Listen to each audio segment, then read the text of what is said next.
Okay, well, we've nearly finished our snake. What we've got to do now is just to do this little bit. I'm going to go in half stitch to there because I'm going across an angle.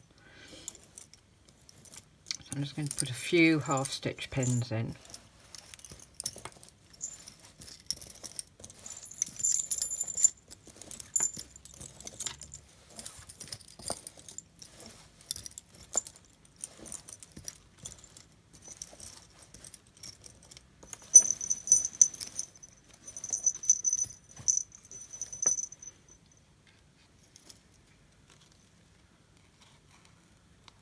Okay, so I'm going to work in half stitch right the way down to that pin there. So we'll catch back up again once I get there. Okay, I'm hoping you can see this. What we're going to do now is we're going to finish off and we're going to give a tail to this snake. So I'm going to do cloth stitch all the way across, going through all the pairs. They're just going to get closer and closer together. And then we're going to do a tassel knot at the end. So here we go with cloth stitch. And it's going to get quite cramped across that bottom.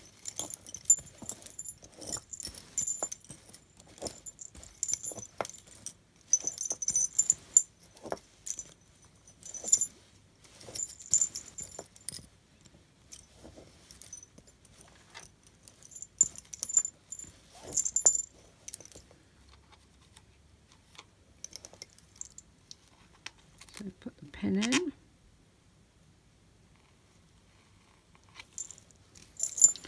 Pull up tight. Stroke your bobbins down.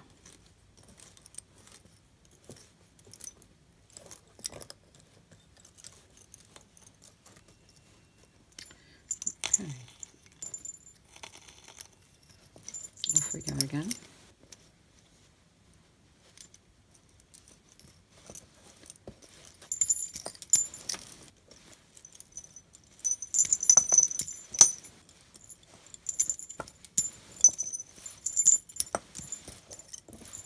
This is my little travel pillow, so I don't have as much space, and I'm pushing the limit on the number of bobbins that I can use on this pillow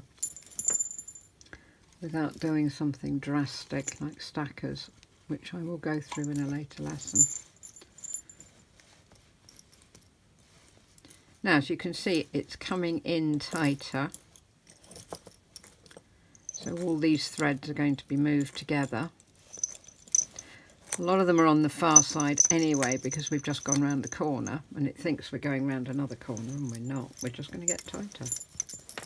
So give myself some space. Push the pairs away as far as I can.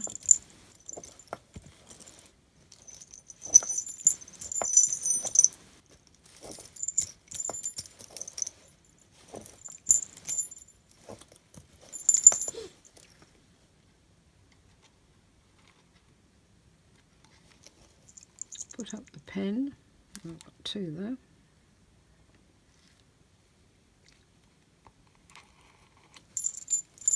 Pull tight. Stroke your passives down. Make sure your tension is right. Okay, and then all the way across again.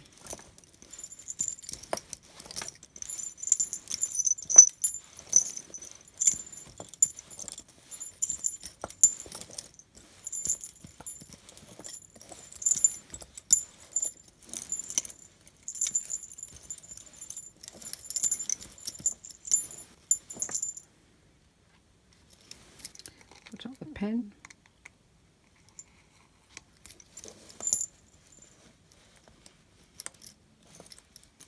Somebody asked me what threads I'm using. These are actually some weaving cottons that I bought a long time ago off eBay. Somebody was stopping doing weaving and they had a load of weaving threads, and I thought, oh, they'll make quite nice bobbin threads for lace bobbins. So I'm sorry I can't tell you where I got it from, but it was actually weaving cotton.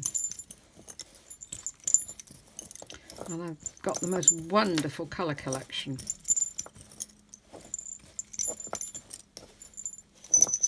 It's about the same thickness as a sewing cotton.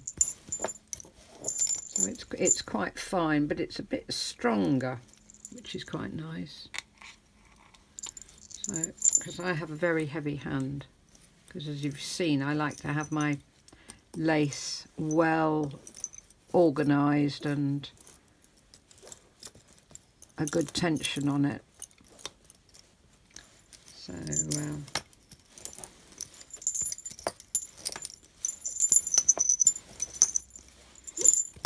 it allows me to pull up. I find linen very, very difficult to work with because it has a much shorter thread, and I find that if I'm doing a long piece I can shred it by the time I've done sort of 1/4 of a handkerchief edging, and then I'm replacing threads for the rest of the time I'm doing it. This looks to be a bit tougher.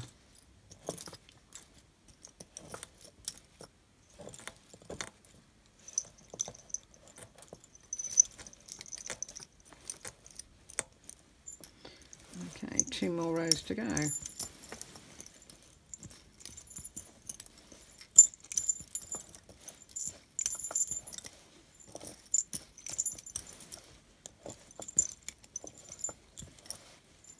Now this is the way I was taught to finish bookmarks off. I don't know whether it's the official way. It's the way I was taught all those years ago, back in the late 70s, early 80s, how to finish off bookmarks. So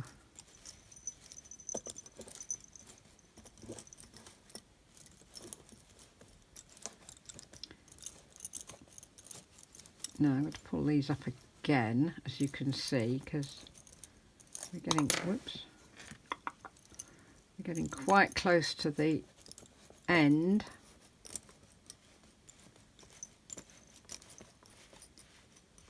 And I've got one row to, I think it's 1 row to go.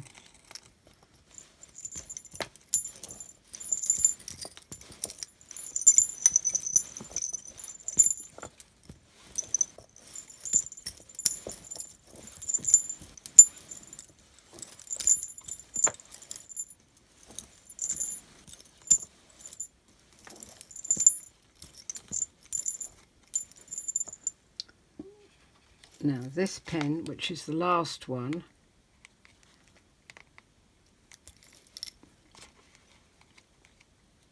which is down there, I'm going to angle that way so it's away from me, so that I've got, again, I can pull on it because these are going to have to be stroked down quite a bit because they'll be bubbling over otherwise, which is not what I want them to do. So I'm going to pull them down again.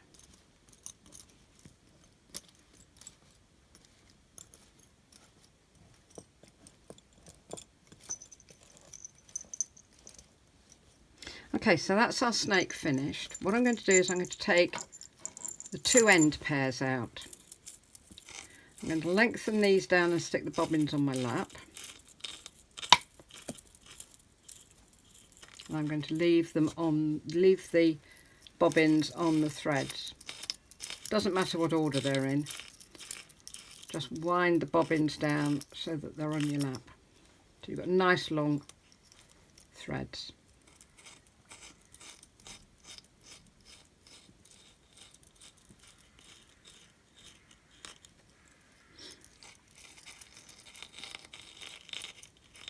But I still want a bit of tension on them, so I don't want them, because the minute I let them go, because they've been on the bobbins, thread's been on the bobbins for some time, they will curl up and it'll look like a poodle. So I'm going to leave the bobbins tensioning it across my pillow.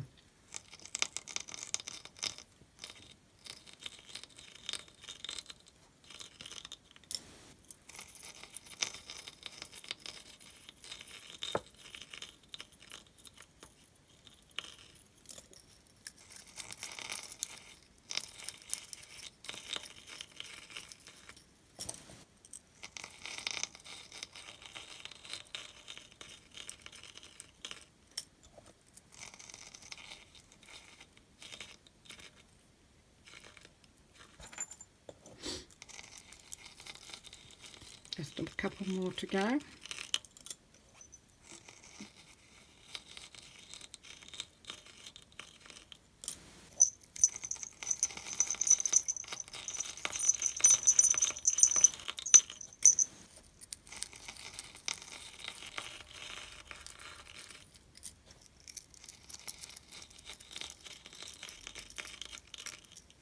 Okay, so they're being held tension wise quite tightly, and these are the two that are going to create the knot, these two pairs. So I want them long enough that I can tie a knot with them.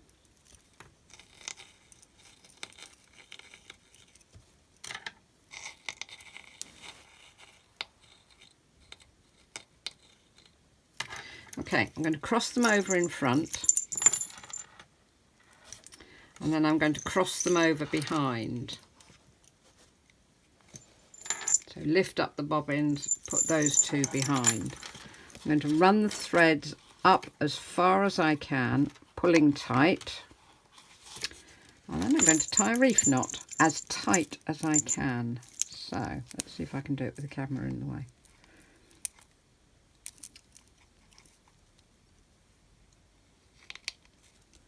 So tie one, pull as tight as you can. I remember which way I did it last time. Right over left. Oops. And under. I think that's a reef knot. Right, so that is now really, really tight. Okay. Holding on there, drop them down with the others, and now decide how long you want your tassel. I quite like a long tassel if I'm doing a bookmark. So, let me get a pair of scissors out, and I'm going to have my tassel that long, so I just cut off the ends and I've now got a tassel. Okay, there's my snake. I'm going to leave it attached because it hasn't been on for long. I'm going to leave it attached to this pillow for 24 hours and then take it off tomorrow. It's always good to let it sit for a bit just to allow the threads to relax into the positions you've put them in. Okay, so there's my snake. You can see all the different stitches that I've done. I've done some half stitch, some cloth stitch and some cloth and twist. One of the things to try with your half stitch, see how many rows you have to do before you've got your bobbins back paired again. It's quite an interesting exercise. Try that.